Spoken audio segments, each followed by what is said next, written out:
Hey guys, it's Murph. Today we're working on a Hummer H2 2003 and we're pulling the gas tank, and the next step will be doing the fuel pump. So I'm just going to give you a quick rundown of how to pull the gas tank down.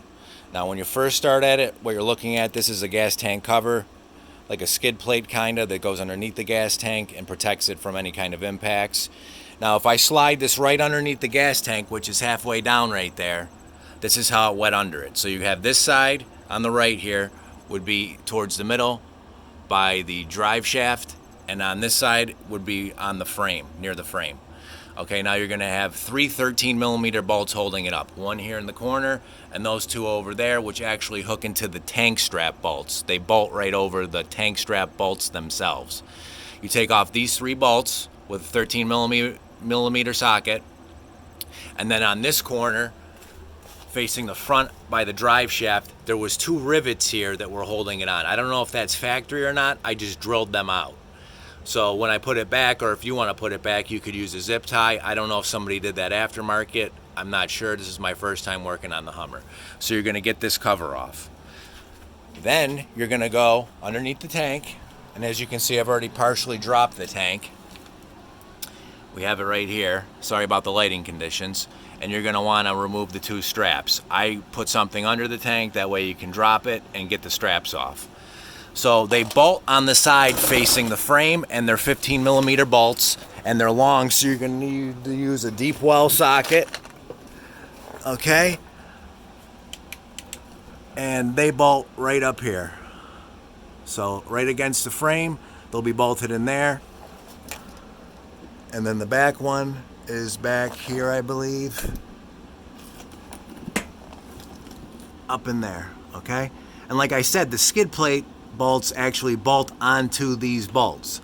So these are long 15s. You're going to need a deep well socket. I know I'm repeating myself, but just keep that in mind.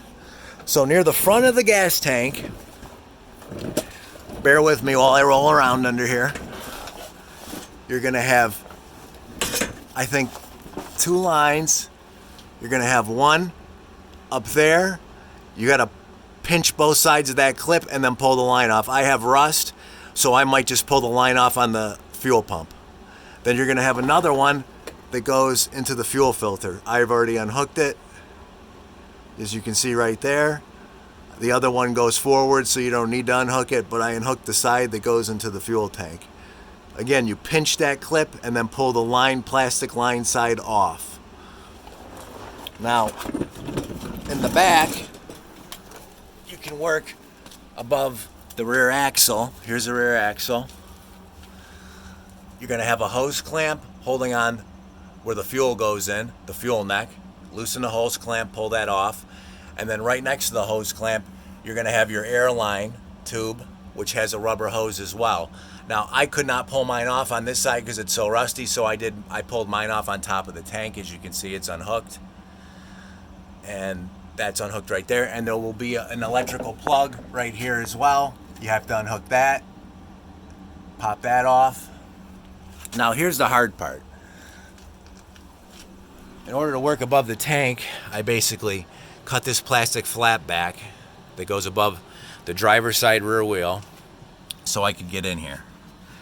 Now, like I said, I have rusty lines, so I think I'm just going to pull the lines off here on top of the tank, right on the fuel pump. And then you have another electrical connector here that has to come off. I'm shining the light on it. It's already off. It has a lock on top. You have to pull the lock first and then just push the clip and pull it out. So as you can see, I did that. I'm going to pull these two lines, and then the tank will be completely unhooked.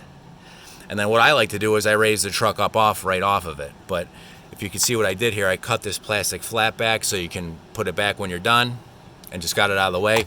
And I can reach my hand in here and work if I have to, and maybe get my other arm in as well.